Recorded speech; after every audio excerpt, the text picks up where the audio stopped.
Micro propagation technologies का first lecture है meaning and concept of in vitro culture and micro propagation, कृत्रिम संवर्धन और सूक्ष्म प्रवर्धन का अर्थ व अवधारणा। तो सबसे पहले इन विट्रो कल्चर या कृत्रिम संवर्धन क्या होता है। तो इसमें हम क्या करते हैं, उपयुक्त पोषक माध्यम के ऊपर निर्जमित परिस्थितियों में जीवित पादप कोशिकाओं, उत्तकों या अंगों का संवर्धन करवाते हैं और उससे एक संपूर्ण पादप को विकसित करते हैं। तो ये पूरी की पूरी जो प्रक्रिया है वो इन विट्रो कल्चर या कृत्रिम संवर्धन कहलाती है। अब दो तरह की परिस्थितियां होती हैं, इन विट्रो और इन विवो। इन विट्रो में क्या होता है, प्रयोगशाला के अंदर हम लोग कृत्रिम परिस्थितियां उत्पन्न करते हैं, तापमान, उसके अंदर प्रकाश और आर्द्रता की। जबकि इन विवो कंडीशन जो है ये लैब के बाहर, जो प्रयोगशाला है उसके बाहर जो वातावरण के अंदर परिस्थितियां होती हैं, प्रकाश, तापमान और आर्द्रता की, उसको हम लोग इन विवो कंडीशन बोल देते हैं। तो आप देख सकते हो इन विट्रो के ऊपर 2 नंबर की परिभाषा आपसे पूछी हुई है तो ये आपको लिखनी है। इन विवो पे 2 नंबर की परिभाषा आपसे पूछी है तो ये लिखनी है। इन विट्रो कल्चर का मतलब एवं संकल्पना क्या है, तो ये आपको 4 नंबर के अंदर क्वेश्चन पूछा हुआ है तो ये लिखना है। उसके बाद कर्तोत्तक या एक्सप्लांट क्या होता है। तो हम लोग क्या करते हैं, एक पौधे से एक छोटा सा भाग लेते हैं, वो उसका जड़ भी हो सकता है, तना हो सकता है या पत्ती हो सकती है। उस छोटे से भाग को लेकर हम लोग उत्तक संवर्धन तकनीक के अंदर उसका उपयोग करते हैं, कृत्रिम माध्यम के ऊपर उसका संवर्धन करते हैं और उससे एक पूरा पौधा जो है, संपूर्ण पौधा जो है वो विकसित करते हैं या उत्पन्न करते हैं। तो पौधे का जो ये भाग है जो हमने लिया था उसको हम लोग कर्तोत्तक या एक्सप्लांट बोल देते हैं। तो आप देख सकते हो उत्तक के जिस भाग से संवर्धन शुरू करते हैं उसे कहते हैं, तो उसे क्या कहते हैं हम लोग, एक्सप्लांट या कर्तोत्तक कहते हैं। उसके बाद विभेदन या डिफ्रेंशिएशन की बात करें तो पौधों में जो विभज्योतक कोशिकाएं होती हैं वो अविभेदित होती हैं। तो विभज्योतक कोशिकाएं लगातार विभाजन कर रही होती हैं, तो ये क्या करती हैं, विभाजन की क्षमता को खो देती हैं और उसके पश्चात ये 2 या 2 से अधिक प्रकार की कोशिकाओं, उत्तकों या अंगों के अंदर परिवर्तित हो जाती हैं।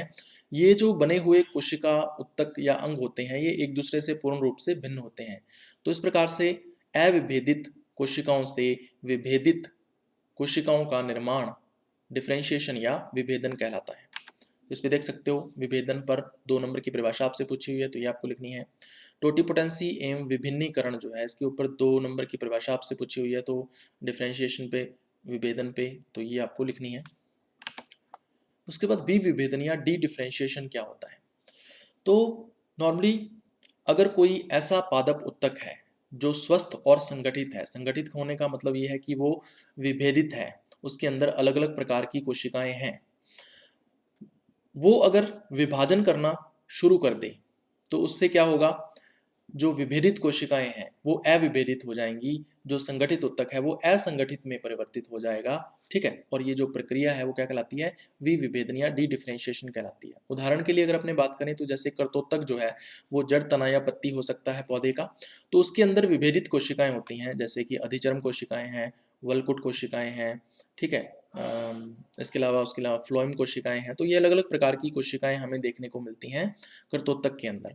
अब कर्तोत्तक जो है उसमें विभाजन की क्षमता विकसित हो जाती है और धीरे धीरे उसकी जो विभेदित कोशिकाएं हैं वो अविभेदित हो जाती हैं और एक कोशिकाओं का समूह बनता है जो कि अविभेदित होता है और असंगठित होता है, जिसको हम बोल देते हैं कैलस।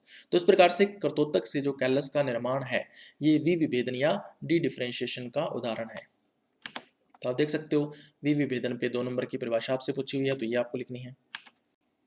उसके बाद कैलस की अगर अपने बात करें तो ये मृदुतक कोशिकाओं का एक ऐसा समूह होता है जिसमें कोशिकाएं अविभेदित व असंगठित होती हैं।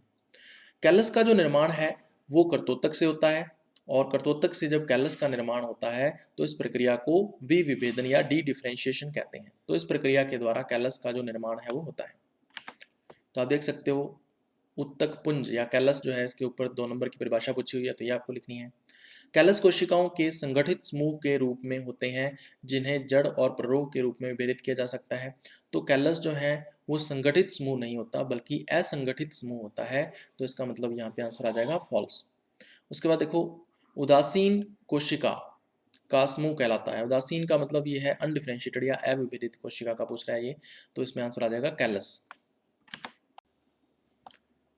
उसके बाद पुनर्विभेदन या रीडिफरेंशिएशन की अगर अपने बात करें तो मान लीजिए हमारे पास ऐसा उत्तक है जिसकी कोशिकाएं अविभेदित हैं और वो लगातार विभाजन कर रही हैं। अब अगर ये अविभेदित उत्तक की जो कोशिकाएं हैं अगर वो विभाजन की क्षमता को खो देती हैं और कोई स्थायी कार्य करने के लिए या विशिष्ट कार्य करने के लिए परिपक्व हो जाती हैं, तो ये जो प्रक्रिया है वो पुनर्विभेदन या रीडिफरेंशिएशन कहलाती है। उदाहरण के लिए जैसे हम लोग मान के चलें तो कैलस के अंदर जो कोशिकाएं हैं वो अविभेदित होती हैं और असंगठित होती हैं और लगातार विभाजन कर रही होती हैं। अब अगर कैलस की कोशिकाएं विभाजन की क्षमता को छोड़ देती हैं और फिर वो अलग अलग प्रकार के उत्तकों में परिवर्तित हो जाती हैं जिससे जड़, तना और पत्ती का निर्माण हो सके, तो ये जो प्रक्रिया है वो रीडिफरेंशिएशन या पुनर्विभेदन कहलाता है। तो इस तरह से कैलस से संपूर्ण पौधे का जो विकास है वो पुनर्विभेदन या रीडिफरेंशिएशन कहलाता है। क्वेश्चन देख सकते हो, कैलस कोशिका की संपूर्ण पौधा बनाने की क्षमता कहलाती है, तो इसमें आ जाएगा पुनर्विभेदन या रीडिफरेंशिएशन, तो सेकंड आंसर इसमें आ जाएगा। उसके बाद देखो कैलस से प्ररोह या जड़ के पुनर्जनन को कहते हैं, तो कैलस से अगर प्ररोह या जड़ का निर्माण हो रहा है तो उसको पुनर्विभेदन या रीडिफरेंशिएशन कहते हैं।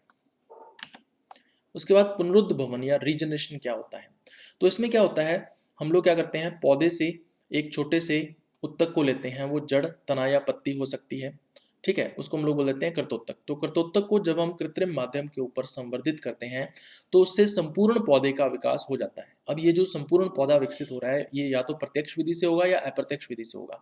प्रत्यक्ष विधि में क्या होगा, कर्तोत्तक से सीधे ही संपूर्ण पौधा बन जाएगा, जबकि अप्रत्यक्ष विधि में क्या होगा, कर्तोत्तक से पहले कैलस बनेगा और कैलस से फिर संपूर्ण पौधे का निर्माण हो जाता है। अब इस पुनरुद्ध भवन के ऊपर जो जीन प्रारूप है उसका प्रभाव पड़ता है। पौधे का जीन प्रारूप ये निर्धारित करता है कि इसका जो पुनरुद्ध भवन है या रीजनरेशन है वो कितना अधिक होगा या कम होगा। क्वेश्चन देखो, पुनरुद्ध भवन पे 2 नंबर की परिभाषा पूछी हुई है, तो ये आपको लिखनी है। उसके बाद कैलस द्वारा पौधे का पुनर्जन्म एक मध्यम अवस्था को प्रत्यक्ष पुनर्जन्म कहलाता है, तो बिल्कुल गलत बात है। कर्तोत्तक से कैलस और कैलस से संपूर्ण पौधा अगर बनता है तो उसको अप्रत्यक्ष पुनर्जन्म कहते हैं, ना कि प्रत्यक्ष, तो इसमें आंसर आ जाएगा फॉल्स। उसके अलावा प्रत्यक्ष पुनर्जन्म क्या है भी, इस पे 2 नंबर की परिभाषा पूछी हुई है, तो ये आपको लिखनी है। उसके बाद देखो, पुनरुद्ध भवन पर जनक का तीव्र प्रभाव पड़ता है, तो जीन प्रारूप का जो तीव्र प्रभाव है पुनरुद्ध भवन के ऊपर पड़ता है, बिल्कुल सही बात है, तो उसमें आंसर आ जाएगा ट्रू।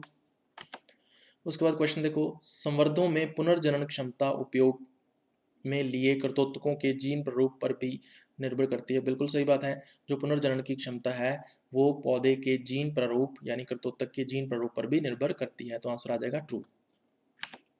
उसके बाद अंग जनन या ऑर्गेनोजेनेसिस क्या होता है, तो इसमें क्या होता है, जो कोशिकाएं हैं हमारे पास अगर वो विभेदन करके अंगों का निर्माण करती हैं, अपस्थानिक अंगों का निर्माण करती हैं, जैसे कि जड़ का निर्माण हो सकता है या तना और पत्ती का निर्माण हो सकता है, प्ररोह निर्माण उसको बोल देते हैं, तो ये पूरे का पूरा प्रक्रिया जो है वो अंग जनन या ऑर्गेनोजेनेसिस कहलाती है। तो आप देख सकते हो अंगोत्पादन या ऑर्गेनोजेनेसिस जो है इसके ऊपर 2 नंबर की परिभाषा आपसे पूछी है, तो ये आपको लिखनी है। उसके बाद टोटीपोटेंसी या पूर्ण शक्तता क्या होती है, तो जो पादप कोशिकाएं होती हैं उनमें ये क्षमता होती है कि एक ही कोशिका से संपूर्ण पौधा जो है वो विकसित हो सकता है, तो पादप कोशिकाओं की ये जो क्षमता है वो पूर्ण शक्तता कहलाती है। और पौधों के अंदर ये जो पूर्ण शक्तता का गुण है ये विभज्यतक कोशिकाओं के अंदर पाया जाता है, यानी कि ऐसी कोशिकाएं जो लगातार विभाजन कर रही हैं। अब देखो, टोटीपोटेंसी या पूर्ण शक्तता पे 2 नंबर की परिभाषा आपसे पूछी है, तो ये आपको लिखना है। उसके बाद क्वेश्चन है, इनमें से कौन सा पादप टिश्यू कल्चर में टोटीपोटेंसी प्रदर्शित करता है, तो टोटीपोटेंसी या पूर्ण शक्तता किसके द्वारा प्रदर्शित की जाती है, विभज्योतक कोशिकाओं के द्वारा, तो इसमें आंसर आ जाएगा फर्स्ट। उसके बाद टोटीपोटेंसी एवं विभिन्नीकरण यानी कि डिफरेंशिएशन या विभेदन जो है उसके ऊपर डिफरेंस पूछा हुआ है इसने 4 नंबर का, तो ये आपको लिखना है। उसके बाद सूक्ष्म प्रवर्धन या माइक्रो प्रोपेगेशन की बात करें तो इसमें हम क्या करते हैं, एकल पौधे के कायिक भागों को लेते हैं, सूक्ष्म कायिक भागों को कर्तोत्तक के रूप में लेते हैं और उत्तक संवर्धन के उपयोग से इस पौधे के आनुवंशिक रूप से एक समान बहुत सारी संतति पौधे जो हैं वो हम लोग उत्पादित कर लेते हैं, और ये प्रक्रिया सूक्ष्म प्रवर्धन या माइक्रो प्रोपेगेशन कहलाती है। देख सकते हो सूक्ष्म प्रवर्धन के 2 नंबर की परिभाषा पूछी हुई है, तो ये आपको लिखनी है। उसके बाद देखो, सूक्ष्म प्रवर्धन बीज न बनने वाली प्रजातियों के लिए उपयुक्त नहीं है, बिल्कुल गलत बात है। सूक्ष्म प्रवर्धन जो है वो सभी प्रकार की जातियों के अंदर उपयोगी है।